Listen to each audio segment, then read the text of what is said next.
लाओ त्से कहते हैं, अगर हमें बात समझ में आ जाए तो करने को कुछ बाकी नहीं रह जाता। समझ ही फिर करवा देती है जो करने योग्य है, और जो करने योग्य नहीं है वह गिर जाता है, झड़ जाता है, जैसे सूखे पत्ते वृक्ष से गिर जाएं। जो न करने योग्य है उसे रोकने के लिए कुछ नहीं करना पड़ता, जो करने योग्य है उसे करने के लिए कुछ नहीं करना पड़ता। जो करने योग्य है वो होने लगता है, जो न करने योग्य है वह नहीं होना शुरू हो जाता है। यह समझ क्या चीज है? क्योंकि पूछते हैं कि समझ में आता हुआ मालूम पड़ता है, लेकिन जिस क्रांति की बात कहता है लात से, वह तो घटित नहीं होती। तो इससे दो ही मतलब हो सकते हैं, या तो लात से जो कहता है वह गलत कहता है, और या फिर जिसे हम समझ लेते हैं वह समझ नहीं है। लात से तो गलत नहीं कहता। लात से तो इसलिए गलत नहीं कहता कि उसने जो कहा है वह अकेले उसने ही नहीं कहा है। इस पृथ्वी पर जितने भी जानने वाले लोग हुए हैं उन सब ने वही कहा है। जिन्हें लात से का पता भी नहीं है, चाहे यूनान में सुकरात कहता हो तो यही कहता है, चाहे बुद्ध कहते हो भारत में यही कहते हैं। जहाँ भी कभी कोई जानने वाले ने कुछ कहा है उसने यही कहा है कि समझ काफी है। इसमें कई बातें हैं, वे ख्याल में ले ले, और तब यह समझ में आ सकेगा कि अगर क्रांति घटित नहीं होती तो जिसे हम समझ रहे हैं वह समझ नहीं है। पहली बात तो यह है कि जो गलत है वह हमसे क्यों होता है, जो सही है वह हमसे क्यों नहीं होता। इसके पीछे कारण नासमझी है या कोई और? अगर नासमझी ही कारण है तो समझ से मिट जाएगा। अगर नासमझी से भी अलग कोई कारण है तो समझ से नहीं मिटेगा। असली सवाल यही है कि जो हमसे होता है उसमें हमारा अज्ञान ही कारण है, तब तो ज्ञान से मिट जाएगा। इस कमरे में से मैं निकलता हूँ और दीवार में मेरा सिर टकराता है। इसका कारण कमरे में अंधेरे का होना ही अगर है तो प्रकाश होते से ही यह सिर का टकराना रुक जाएगा, रुक ही जाना चाहिए। अगर प्रकाश हो जाने पर भी मैं वैसा ही टकराता हूँ दीवार से जैसा अंधेरे में टकराता था, तो उसके मतलब दो ही हुए। उसका या तो मतलब यह हुआ कि प्रकाश हुआ नहीं है, मैंने समझा है नहीं, और या उसका यह अर्थ हुआ कि दीवार से टकराने का कोई संबंध अंधेरे से न था, कोई और ही बात थी, अंधेरे और प्रकाश से कोई लेना देना न था। अगर और कोई बात है जो ज्ञान से भी नहीं मिटती तो फिर तो कभी नहीं मिटेगी। जो चीज ज्ञान से नहीं मिट सकती है फिर वह किस चीज से मिटेगी? फिर उसे कौन मिटाएगा? क्योंकि ज्ञान से ऊपर हमारे भीतर कुछ भी नहीं है, ज्ञान से श्रेष्ठ हमारे भीतर कुछ भी नहीं है। अगर ज्ञान से भी नहीं मिटता है कुछ तो हम कहते हैं कर्म से मिटेगा। तो कर्म कौन करेगा? वह तो अज्ञानी करेगा कर्म। अगर ज्ञान से नहीं मिटता है तो अज्ञानी के कर्म से कैसे मिटेगा? लेकिन यह सवाल ठीक है, क्योंकि समझ हमें लगती है कि हो गई पूरी और फिर भी क्रांति घटित नहीं होती, वह ट्रांसफॉर्मेशन, वह रूपांतरण नहीं होता। तो अब यह समझना पड़ेगा कि समझ भी दो तरह की हो सकती है। एक समझ जो सिर्फ प्रतीत होती है, अपरेंटली मालूम पड़ती है कि समझ है। हमारे पास समझ का एक यंत्र है, बुद्धि। बुद्धि के द्वारा हम किसी भी चीज को तर्कयुक्त रूप से समझ सकते हैं। अगर ठीक तर्कबद्ध विचार प्रस्तुत किया जाए, उसमें कोई तर्क की भूल न हो, तो बुद्धि समझ लेती है कि ठीक है, समझ में आ गया। लेकिन बुद्धि की समझ से रूपांतरण नहीं होता, क्रांति नहीं होती, क्योंकि बुद्धि बहुत छोटा सा हिस्सा है व्यक्तित्व का, और व्यक्तित्व बहुत बड़ी बात है। और बुद्धि जिसे समझ लेती है उसका यह अर्थ नहीं है कि आपका व्यक्तित्व, आपका प्राण, आप उसे समझ गए। इस सदी के पहले तक पश्चिम को यह ख्याल नहीं था साफ साफ कि जिसे हम मनुष्य की बुद्धि कहते हैं उससे 9 गुनी ताकत का अचेतन मन, अनकॉन्शियस माइंड भीतर बैठा हुआ है। आपको मैंने समझाया कि क्रोध बुरा है, आपकी समझ में आ गया। लेकिन जिस बुद्धि की समझ में आया उसने कभी क्रोध किया ही नहीं है। उस बुद्धि के पीछे जो 9 हिस्से परत हैं अचेतन के, अनकॉन्शियस के, क्रोध वहां से आता है। ऐसा समझ ले कि मैं एक मकान में रहता हूँ। दरवाजे पर एक पहरेदार खड़ा है। उस बेचारे ने कभी क्रोध किया नहीं है, और जब भी दरवाजे पर कोई उपद्रव होता है तो वह घर के भीतर जो मालिक रहता है वह बंदूक लेकर दरवाजे पर आकर उपद्रव करता है। और जब भी कोई उपदेशक समझाने आता है तो उस पहरेदार को पकड़कर समझाता है कि क्रोध बहुत बुरी चीज है, झगड़ा वगैरह नहीं करना चाहिए। वह कहता है कि मेरी भी समझ में आता है, मैं भी देखता हूँ कि जब उपद्रव होता है वह मालिक भीतर से आता है तो भारी खून खराबा हो जाता है। मैं बिल्कुल समझता हूँ, मेरी समझ में बिल्कुल आता है, मगर यह उपदेशक को पता नहीं है कि जिसको वह समझा रहा है उसने कभी उपद्रव किया नहीं, और जिसने उपद्रव किया है इस पहरेदार से उसका कोई कम्युनिकेशन नहीं है, इससे कभी उसकी मुलाकात ही नहीं होती। और जब वह मालिक बंदूक लेकर आता है तब यह पहरेदार हाथ पैर जोड़कर सिर झुकाकर उसके चरणों में पड़ जाता है, क्योंकि वह मालिक है। और जब वह चला जाता है तब पहरेदार अपनी कुर्सी पर बैठकर झपकी खाता रहता है और सोचता है कि बहुत बुरी बात है, क्रोध होना नहीं चाहिए। आप जिस बुद्धि से समझ रहे हैं, अगर हम आपके मन के 10 खंड कर दें तो एक खंड समझ का है और 9 खंड अंधेरे में पड़े हैं।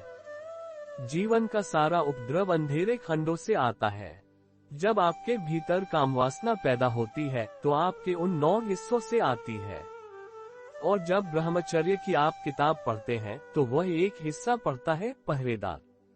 आप ब्रह्मचर्य की किताब पढ़कर रख देते हैं, बिल्कुल जंच जाती है कि बात बिल्कुल ठीक है, लेकिन उस जंचने से कुछ नहीं होता। जब वे भीतर के 9 हिस्से कामवासना से भरते हैं तब इस एक हिस्से की कोई ताकत नहीं है, वे इसको एक तरफ हटाकर बाहर आ जाते हैं।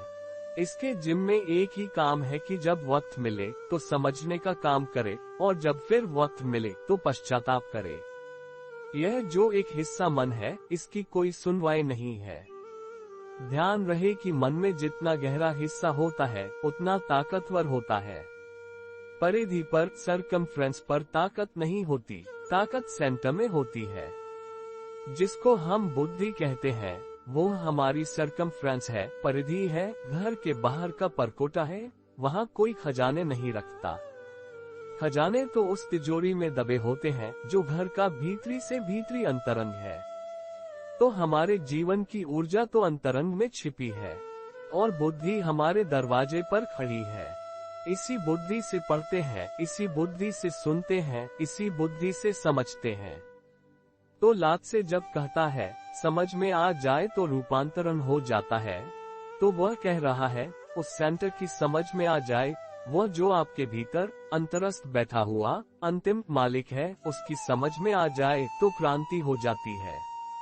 अब हमारी कठिनाई भी स्वाभाविक है, वास्तविक है कि हमें लगता है समझ में आ गया, फिर क्रांति तो होती नहीं, हम वहीं के वहीं खड़े रह जाते हैं। और इस तथाकथित समझ से और एक उपद्रव शुरू होता है। वह उपद्रव यह होता है कि अब हम द्वैत में बंध जाते हैं। मन भीतर से कुछ करवाता है, हम कुछ करना चाहते हैं, वह कभी होता नहीं, होता वही है जो भीतर से आता है।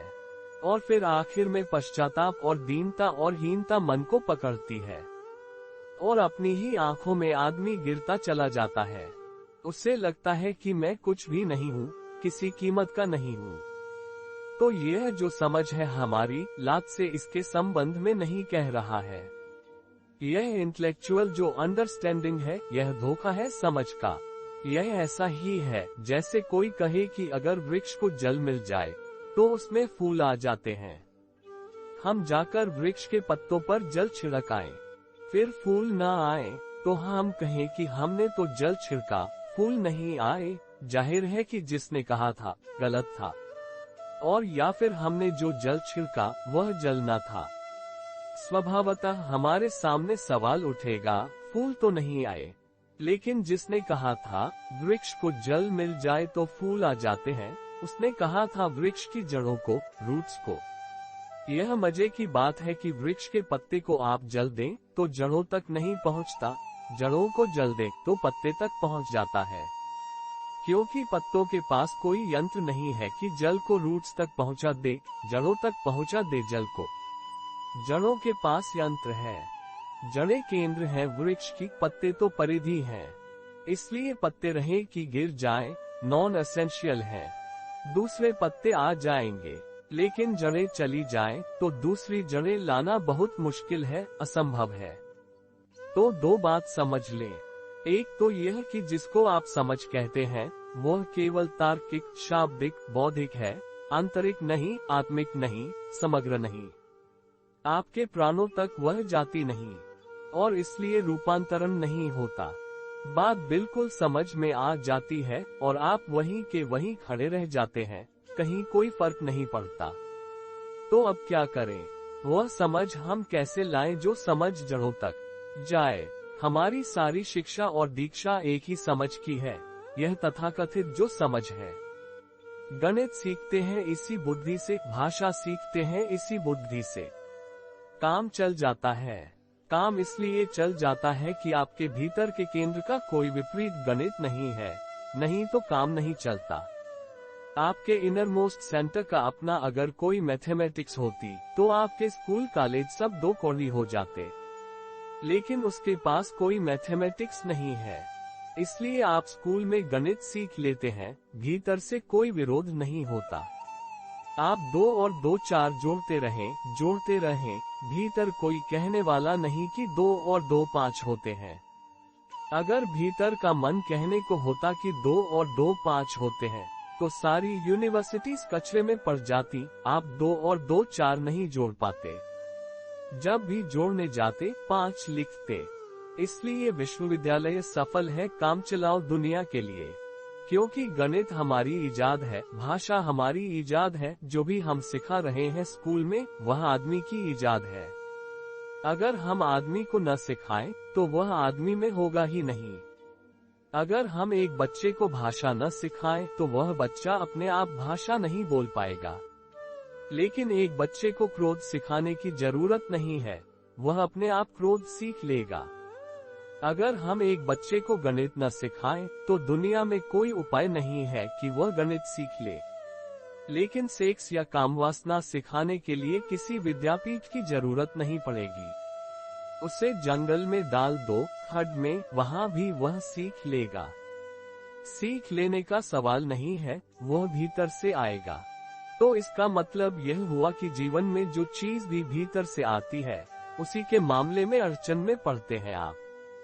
जो भीतर से नहीं आती, बाहर की है, उसमें अड़चन में नहीं पड़ते। आप कोई भी भाषा सीख लेते हैं, वह ऊपर का काम है, भीतर का मन उसके विरोध में नहीं है, चल जाता है। तो स्कूल, कॉलेज, विश्वविद्यालय आपको जो शिक्षा देते हैं, मन का ऊपरी हिस्सा ट्रेन कर देते हैं वे। कठिनाई तब शुरू होती है जब आप जिंदगी को भीतर से बदलना चाहते हैं, तब भी इसी ऊपरी हिस्से का उपयोग करते हैं। बस वही अड़चन हो जाती है। सोचते हैं क्रोध न करूं। यह आप उसी हिस्से से सीखते हैं जिससे गणित सीखा था। यह क्रोध का मामला बहुत दूसरा है, गणित का मामला बहुत दूसरा है। गणित आदमी की इजाद है, क्रोध अगर किसी की इजाद है तो वह प्रकृति की है, आदमी की नहीं। इसी से हम समझ का काम लाते हैं, तब अड़चन हो जाती है और काम नहीं होता। अब उस भीतर तक समझ को ले जाना हो तो उसकी प्रक्रिया है। प्रक्रिया का अर्थ यह हुआ कि आपको यह समझ भी कैसे मिली है। यह भी एक प्रशिक्षण है आपको। यह आपको एक 20-25 साल के प्रशिक्षण के द्वारा यह संभव हुआ है कि 2 और 2 4 होते हैं। मुल्ला नसरुद्दीन एक दिन अचानक अपने रास्तों पर देखा गया कि बहुत शानदार कपड़े पहने हुए है, हाथ में हीरे की अंगूठी लगाई हुई है। लोग चकित हुए। लोगों ने घेर लिया कि मुल्ला क्या हुआ। उसने कहा कि एक लॉटरी हाथ लग गई। पर कैसे लगी? मुल्ला ने कहा कि 3 रात तक लगातार सपना देखा जिसमें मुझे 7 का आंकड़ा दिखाई पड़ता था। 3 रात। तो मैंने सोचा 7 तिया 28। मैंने नंबर लगा दिया, पर लोगों ने कहा अरे मुल्ला क्या कह रहे हो, 7 तिया 28, 7 तिया 21 होते हैं। मुल्ला ने कहा, होते होंगे, लेकिन लॉटरी 28 पर मिली। यानी इससे कोई लॉटरी मिल गई 28 पर। 2 और 2 4 की भी ट्रेनिंग है। 2 और 2 4 ऐसी कोई बात नहीं है कि आपके भीतर से आ गई है। उसकी ट्रेनिंग है। सीखना पड़ता है, सीख कर हल हो जाता है। अब यह जो अंतरस्थ मन है, इस तक समझ को पहुंचाने के लिए भी प्रक्रियाओं से गुजरना पड़े। लात्से ने जब ये बातें कही हैं, तब आदमी बहुत सरल था। अब बहुत से फर्क पड़ गए हैं, जो मैं आपको ख्याल दिला दूं, जिससे अड़चन है। लात्से ने जब ये बातें कही हैं, आदमी बहुत सरल था। उसकी इंटेलेक्चुअल ट्रेनिंग नहीं थी, उसकी कोई बौद्धिक परख नहीं थी। लात्से बोल रहा था गांव के ग्रामीण जनों से। वे सीधे सादे लोग थे। उनके पास कोई बौद्धिक खजाना नहीं था। प्रकृति के सीधे करीब थे, निर्दोष थे। लात्से उनसे बोल रहा था। लात्से अगर आपसे बोले, तो सबसे पहला सवाल यही होगा, जो विजय ने पूछा है। यही सवाल होगा कि समझ में तो हमारे आपकी बात आ गई। लात्से जिनसे बोल रहा था, वे यह सवाल कभी नहीं उठाए। लात्से और चवानगत्से के हजारों संस्मरणों में यह सवाल एक आदमी ने नहीं उठाया है कि हमारी समझ में तो आ गया, लेकिन जिंदगी नहीं बदलती। हाँ, यह सवाल बहुत लोगों ने उठाया है कि हमारी समझ में नहीं आता। समझाएं, फर्क समझ रहे हैं। यह सवाल उठाते हैं बहुत लोग कि हमारी समझ में नहीं आया, आप फिर से समझा दें। तो लात्से फिर से समझाएगा। एक बार ऐसा हुआ कि एक आदमी रोज सुबह आया, 21 दिन तक आया। और रोज सुबह आकर वह कहता लात्से से कि तुमने जो कहा था, वह मैं भूल गया। तुमने जो कल कहा था, फिर से समझा दो। 1 दिन, 2 दिन, 3 दिन, 4 दिन। फिर लात्से के एक शिष्य मातसु को हैरानी हुई। उसने उस आदमी को जब 5वें दिन फिर आते देखा, तो उसने उसको झोपड़े के बाहर रोका और कहा कि क्या मामला है। उसने कहा, वो मैं भूल गया। वह जो कल समझाया था, मैं फिर समझने आया हूँ। तो उसने कहा, तू भाग जा, अब तू भीतर मत जा। क्योंकि एक पागल तू है, और दूसरा पागल हमारे पास लात्से है। तू अगर जिंदगी भर भी आता रहा, तो वह समझाता रहेगा। 5 दिन से, 4 दिन से मैं भी देख रहा हूं कि तू वही का वही सवाल ले आता है और वह वही का वही सवाल समझाने बैठ जाता है। जब यह बात ही चल रही थी मातसु के साथ, तभी लात्से बाहर आ गया। और उसने कहा, आ गया भाई, अंदर आ जा। भूल गया, फिर से सुन ले।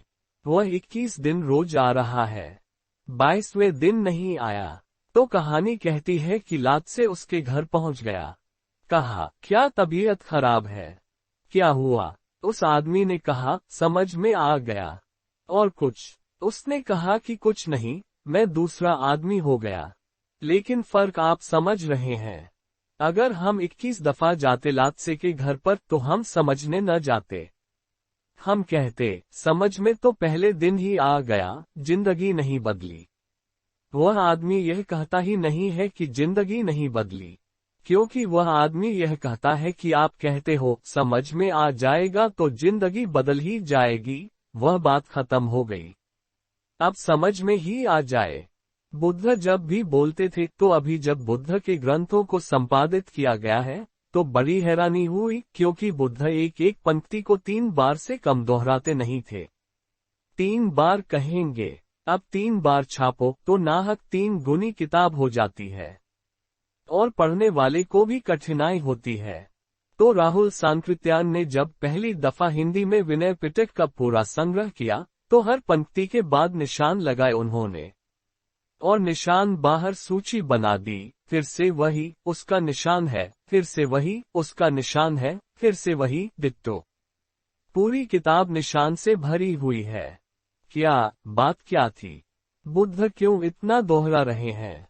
अगर समझाना हो तो तर्क देना पड़ता है, और अगर भीतर तक पहुंचाना हो, तो उस पुराने जमाने में लोग इतने सरल थे कि उसे केवल बार बार दोहराने से वह मंत्र बन जाता, वह सजेस्टेबल हो जाता और भीतर प्रवेश कर जाता था।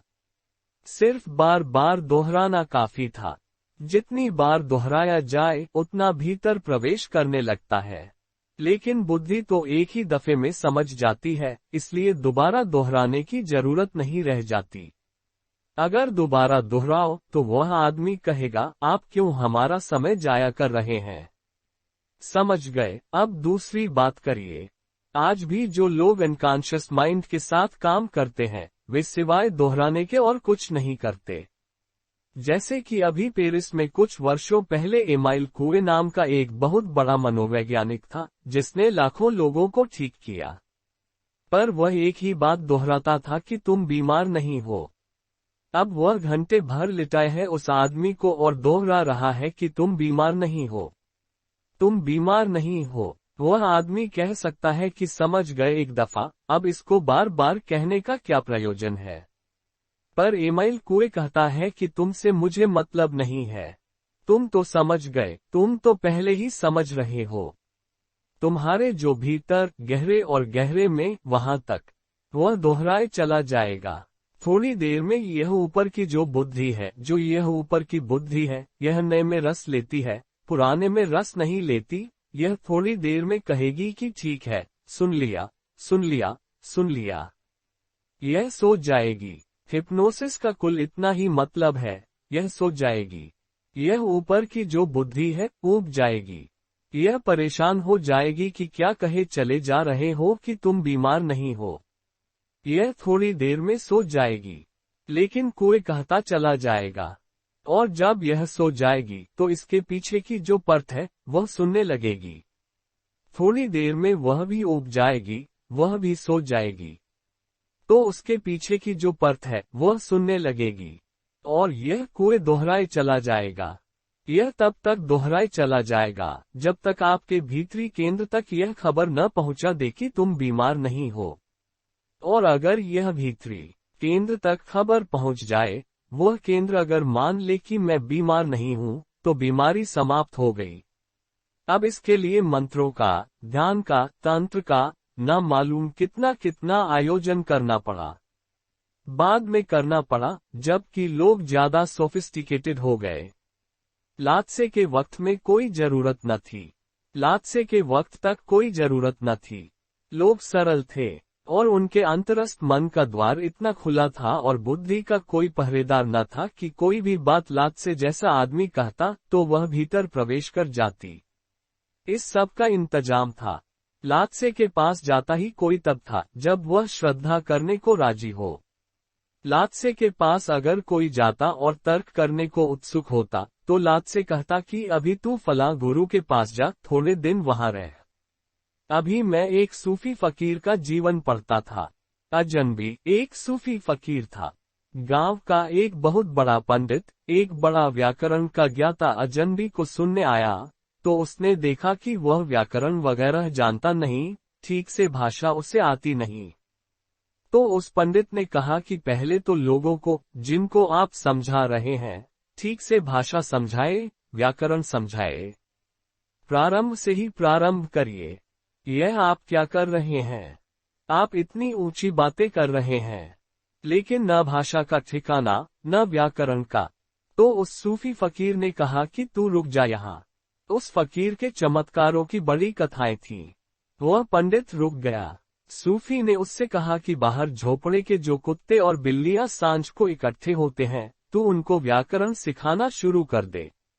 उसे लगा तो कि यह पागलपन की बात है, लेकिन यह फकीर कह रहा है और यह चमत्कारी है, शायद कोई राज होगा। शायद ये कुत्ते और बिल्लियां साधारण न हो, कुछ खूबी के हों, या फिर इसका कोई मतलब होगा। शायद इन्हें सिखाते सिखाते मुझे कुछ सीखने को मिल जाए। बात तो कुछ होगी ही, रहस्य इसमें कुछ होगा ही। उसने बेचारे ने सिखाना शुरू कर दिया। सरल से सरल पाठ सिखाता था, लेकिन कुत्ते बिल्ली थे कि नहीं सीखते थे। 6 महीने बीत गए, वह भी थक गया। फकीर कई बार पूछा कि कोई प्रगति तो नहीं हो रही है। फकीर ने कहा, बिल्कुल प्रारंभ से ही प्रारंभ किया है ना, बिल्कुल प्रारंभ से ही प्रारंभ किया है।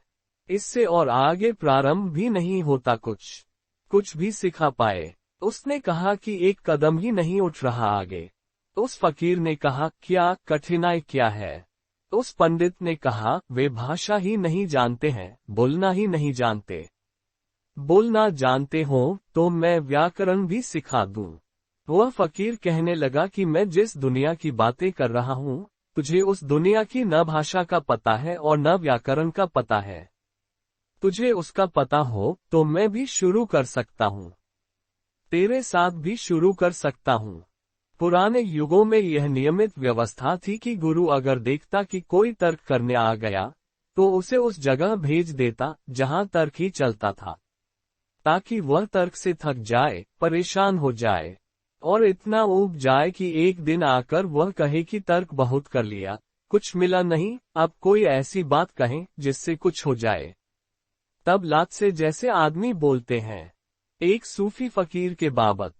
दो फकीर सामने रहते हैं।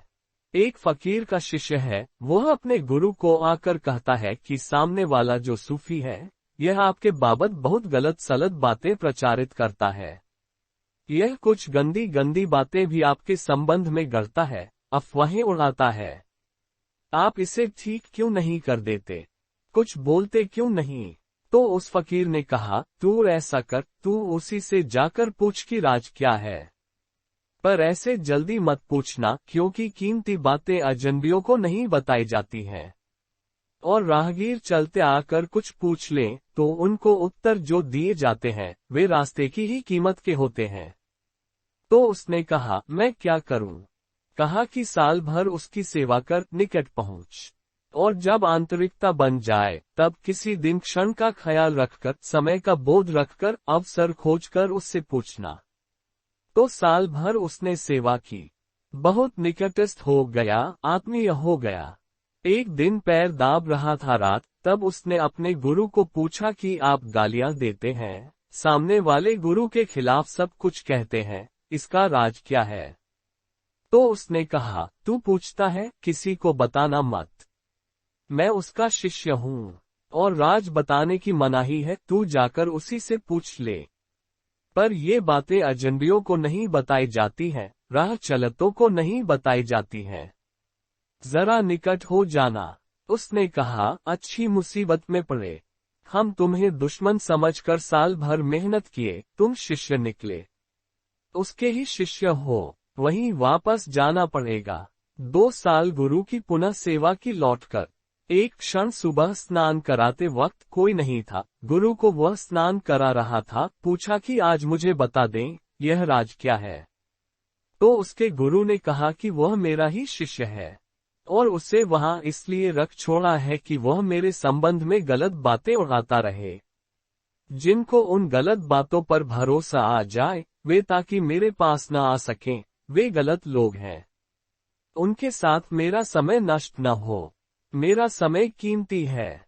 मैं उन्हीं पर खर्च करना चाहता हूं जो सत्य की तलाश में आए हैं, और जो अफवाहों से लौट सकते हैं, उनकी कोई तलाश नहीं है।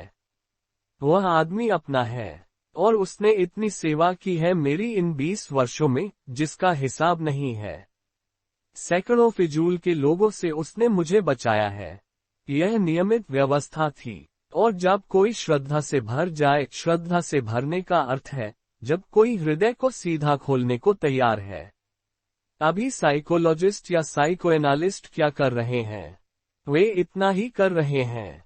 एक मरीज पर 3 साल तक साइकोएनालिसिस चलती है। कोच पर लिटाया है मरीज को, घंटों, हजारों घंटों उससे चर्चा होती है। मरीज कहता जाता है, चिकित्सक सुनता जाता है। किस लिए? वह सिर्फ इसलिए कि कहते कहते मरीज बुद्धि की ऊपरी बातें थोड़े दिन में चुक जाएंगी, तब वह भीतर की बातें कहना शुरू कर देता है। फिर वे भी चुक जाती हैं, तो और आंतरिक बातें कहने लगता है। ओपनिंग हो जाती है। वर्ष भर निरंतर चिकित्सक के पास कहते कहते वह आंतरिक चीजों को बाहर निकालने लगता है।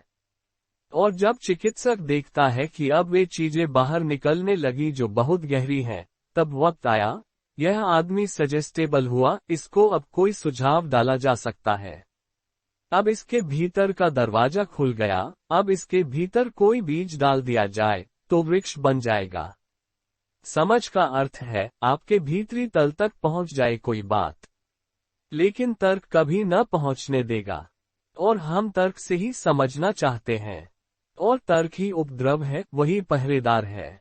वह कहता है पहले मुझे समझाओ, अगर मुझे समझाओ तो मैं मालिक से मिला दूं, और अगर मुझे ही नहीं समझा पाते हो तो मैं मालिक से क्या मिलाऊं। और फिर कठिनाई यह है कि जब वह समझ जाता है तो वह समझता है समझ गए, मालिक हो गए। फिर वह देखता है समझ तो हो गई लेकिन कुछ हल नहीं होता, क्योंकि कोई जिसको हम बुद्धि कहते हैं उसके पास कोई भी शक्ति नहीं है। जिसको हम कहें कोई भी फोर्स टू एक्ट, बुद्धि के पास नहीं है। और फोर्स टू एक्ट जो है, शक्ति काम करने की, वह बुद्धि के पीछे किसी और छिपे तल में है। इसलिए यह व्यवधान पड़ता है।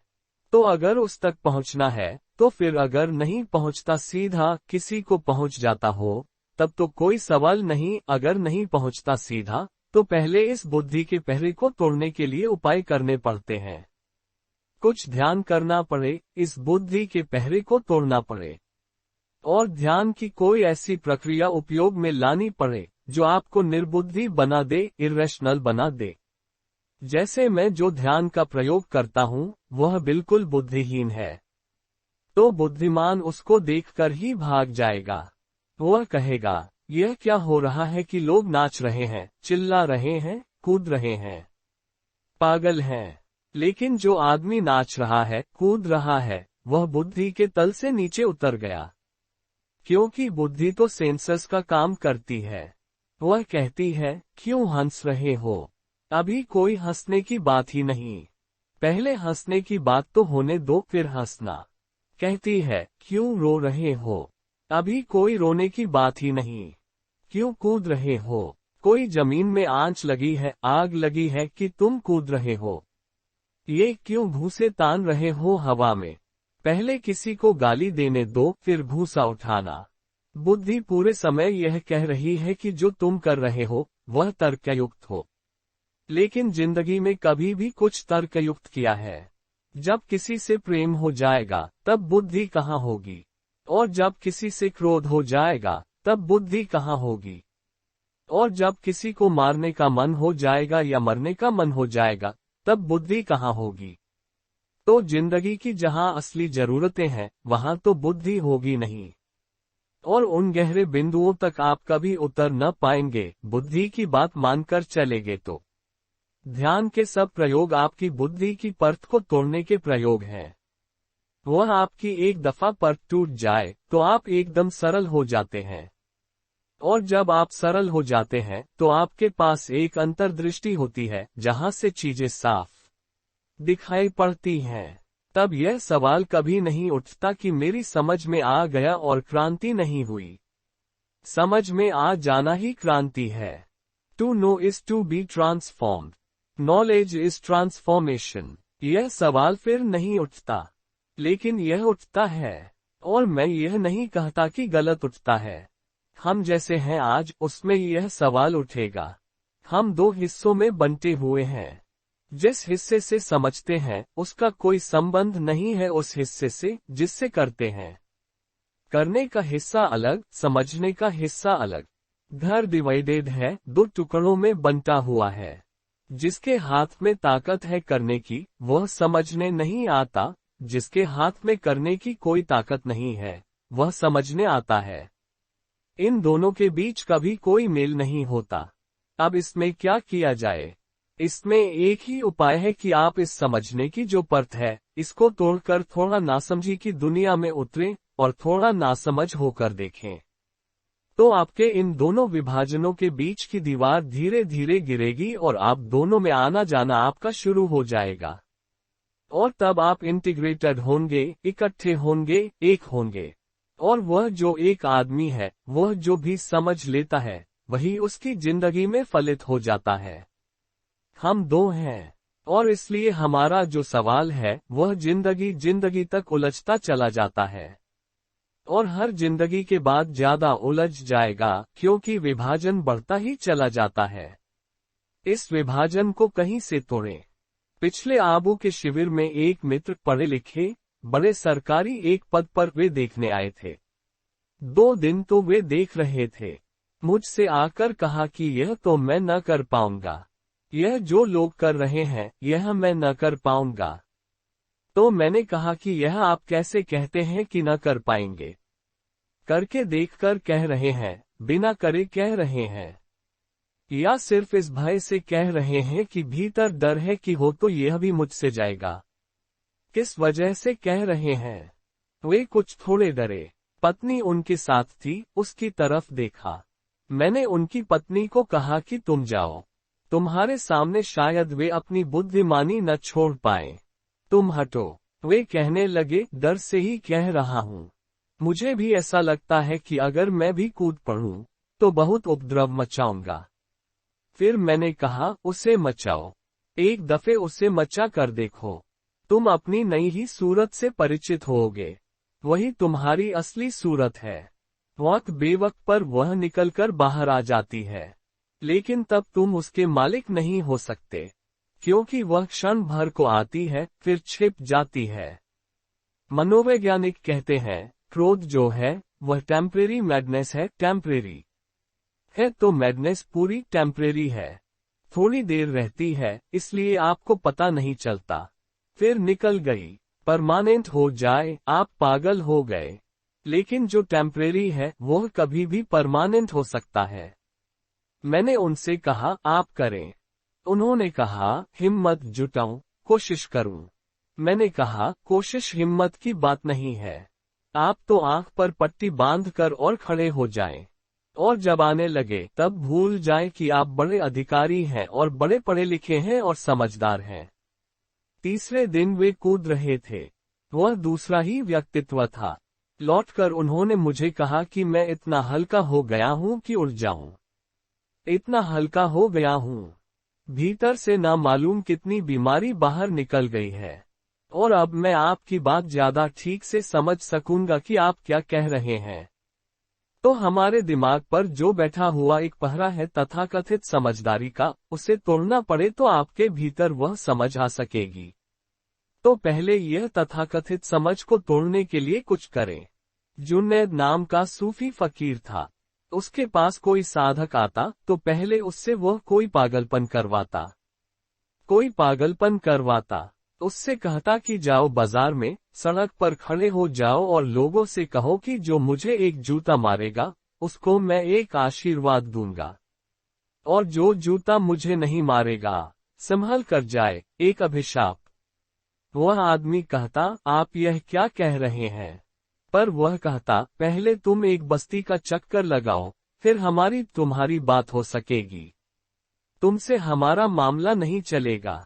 तुम जरा 2-4-10 जूते खाकर आओ, फिर इसको गिर जाने दो जो तुम्हारे ऊपर बैठा है, फिर जरा हम भीतर से सीधी सीधी बात हो सकेगी।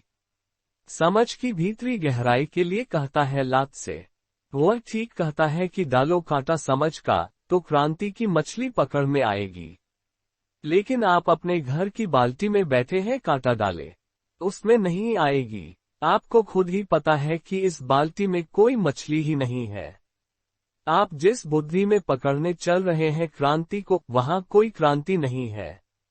जिसको आप बुद्धि कहते हैं, वह सबसे ज्यादा कन्फर्मिस्ट हिस्सा है, सबसे ज्यादा ऑर्थोडॉक्स हिस्सा है आपके व्यक्तित्व का।